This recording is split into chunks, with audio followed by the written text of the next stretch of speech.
Assalamualaikum warahmatullahi wabarakatuh. Perkenalkan, nama saya Deni Agustin. Saya Dila Sofi Aryani. Saya Alfiana Ka. Saya Inggris Listiari. Kami di sini akan menjelaskan tentang siklus hidrologi atau siklus air. Kata hidrosfer berasal dari bahasa Yunani, yaitu hidros artinya air dan sfer artinya lapisan. Hidrosfer berarti lapisan air yang terdapat di bumi, yaitu meliputi air yang ada di permukaan maupun di bawah permukaan bumi atau air tanah.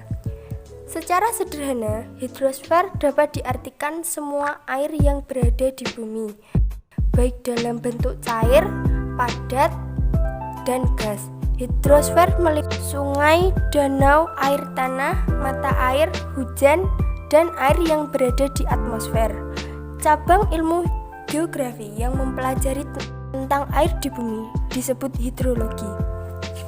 Siklus air adalah serangkaian tahapan yang dilalui air dari atmosfer ke bumi dan kembali ke atmosfer. Siklus ini terjadi melalui proses-proses berikut. 1. Evaporasi. Evaporasi adalah proses penguapan air oleh panas matahari.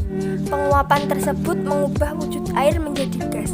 Panas yang diterima menyebabkan molekul dalam air bergerak lebih cepat dan saling berbenturan. Beberapa molekul akhirnya melepaskan diri dari molekul lain dan berubah menjadi uap air. 2. Sublimasi. Sublimasi adalah proses evaporasi yang terjadi pada salju dan es. Proses sublimasi melewati proses perubahan padat menjadi cair, lalu menjadi gas atau uap air.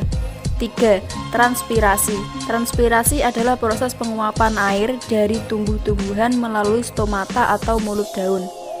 4. Evapotranspirasi. Evapotranspirasi adalah gabungan dari evaporasi dan transpirasi. Evapotranspirasi dapat menggambarkan nilai kebutuhan lingkungan, vegetasi, atau daerah pertanian. Evapotranspirasi ditentukan oleh faktor intensitas penyinaran matahari, kecepatan angin, luas daun, temperatur, dan tekanan udara. 5. Kondensasi. Kondensasi adalah proses perubahan wujud uap air menjadi awan, kemudian menjadi tetesan air yang cair karena pendinginan. Kondensasi adalah proses yang berlawanan dengan evaporasi. Proses kondensasi terjadi di atmosfer ketika suhu lebih dingin dari titik embun uap air. Proses ini yang menyebabkan terjadinya awan. 6. Adveksi. Adveksi adalah proses gerakan air secara horizontal dalam bentuk padat, cair, dan uap melalui atmosfer karena perbedaan tekanan udara. Proses adveksi membantu pergerakan air dari satu tempat ke tempat lainnya. Tanpa adveksi, air yang menguap di atas lautan tidak dapat jatuh sebagai hujan di tanah. 7. Presipitasi. Presipitasi adalah proses ketika uap air yang terkondensasi jatuh ke permukaan bumi sebagai hujan. Proses ini mencakup hujan air, hujan es, dan hujan salju. 8. Aliran permukaan runoff.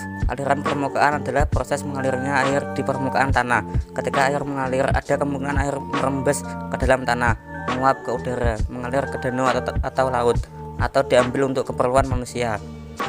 9. Infiltrasi. Infiltrasi atau perkolasi adalah proses perembesan air ke dalam tanah secara vertikal dan horizontal melalui pori-pori tanah dan batuan. Melalui proses ini, air permukaan dapat tersimpan dan menjadi air tanah. Siklus air dibedakan menjadi 3 macam, yaitu sebagai berikut. 1. Siklus panjang. Siklus panjang berawal dari penguapan atau evaporasi air laut dan air yang ada di permukaan bumi. Setelah itu, uap air tersebut berkondensasi menjadi gumpalan awan. Awan tersebut terbawa oleh angin dan jatuh sebagai hujan atau butiran es. Di wilayah pegunungan yang membentuk gletser, mengalir masuk ke sungai dan akhirnya kembali ke laut. 2. Siklus sedang. Siklus sedang berawal dari penguapan atau evaporasi air laut dan air yang ada di permukaan bumi. Setelah itu, uap air berkondensasi membentuk awan. Awan tersebut terbawa angin sampai ke wilayah daratan dan jatuh sebagai hujan atau presipitasi. Air hujan yang jatuh ada yang menjadi aliran permukaan, meresap ke tanah, mengalir ke sungai, dan akhirnya kembali ke laut. 3. Siklus pendek. Siklus pendek berawal dari penguapan atau evaporasi air laut. Setelah itu berkondensasi membentuk awan dan jatuh sebagai hujan atau presipitasi, masih di wilayah laut. Di udara, uap air mengalami penurunan suhu karena perbedaan ketinggian sehingga semakin ke atas suhu semakin rendah, kemudian terjadi proses kondensasi. Sekian dari kelompok kami. Wassalamualaikum warahmatullahi wabarakatuh.